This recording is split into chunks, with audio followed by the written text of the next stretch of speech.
Sa mapagpalang araw po ang bati ko sa lahat ng abuti ng tinig na ito. Sumainyo lahat ang pagpapala ng Diyos Ama sa pangalan ni Kristo. Amen. Ang paksa ko ngayon ay ang Reckoning of Times, episode 30. Sa Genesis chapter 11 verse 14, Shelah ay 30 years old, ipinanganak si Eber. Ang time naman ni Father Noah ay 668 siya. Ang episode 29, ito yung previous topic, si Father Noah ay 638. Kung kaya plus 30, 668. Ang 30, ito yung isinilang si Shelah dito sa 638 si Father Noah. Plus 30, kaya 30 na ang edad ni Shelah, plus 30 si 668. Ganito ang pagkuha noon. O kaya, sa previous na episode 29, si Father Noah na 638. Father Shem ay 146, si Arphaxad ay 35. At isinilang si Shelah. Ito sa taong 1594 year count, katumbas ng 2406 BC.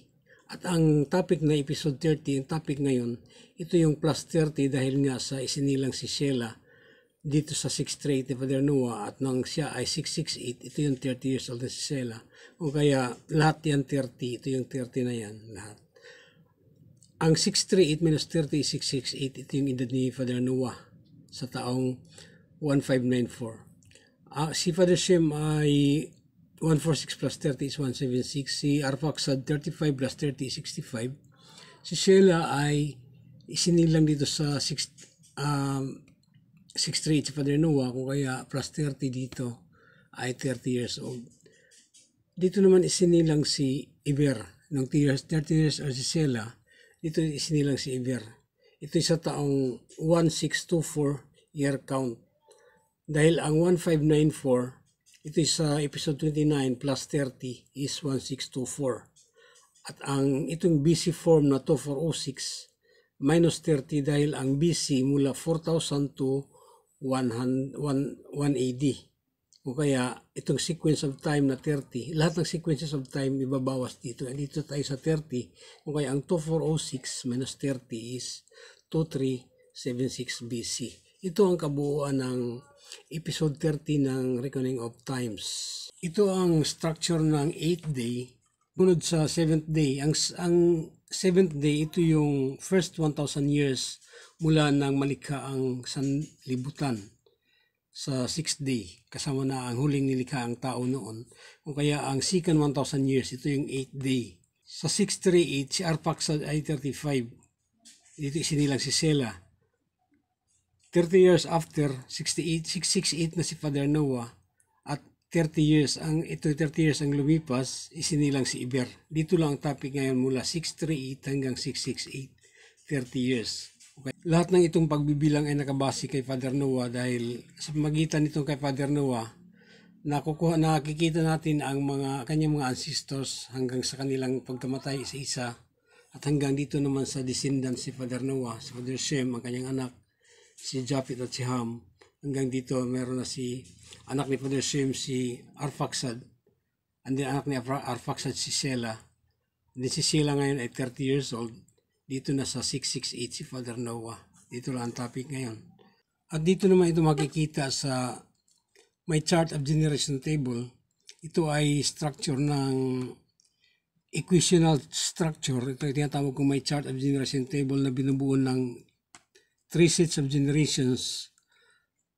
From Father Adam to Father Noah is 10 generations. From Father Shem to Abraham, 10 generations. At mula kay Isaac hanggang kay Moises, 6 generations. So kaya binubuo ito ng 26 generations direct mula kay Father Adam, mula sa ama, sa anak hanggang sa kay Moises. 26 generations. At dito pa lang ang topic ngayon sa 668 si Father Noah.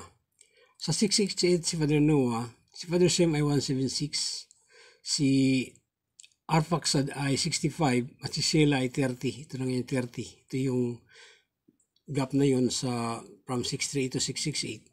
Si Eber ay isinilang. Ito yung sa taong 1624. At ang pagbangga ng mga taon, ito lang ang 668 si Father Noah. Ang previous topic ay 638 si Father Noah, si Arphaxad ay 35. Kaya dito sa taong 1594.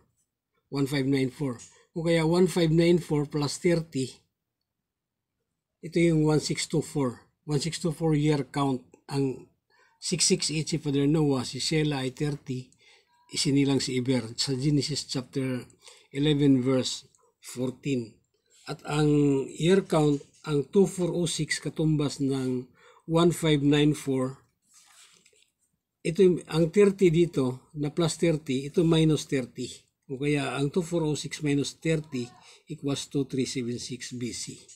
Hanggang dito lang muna. Ito yung bangga ng mga taon dito. Mula 1 to 4,000, dito pa lang tayo sa 1624, at mula 4,000 hanggang 180, at dito pa lang sa 2376. So, mainyo lahat ang pagpapala ng Diyos Ama sa pangalan ni Jesucristo. Amen at amen.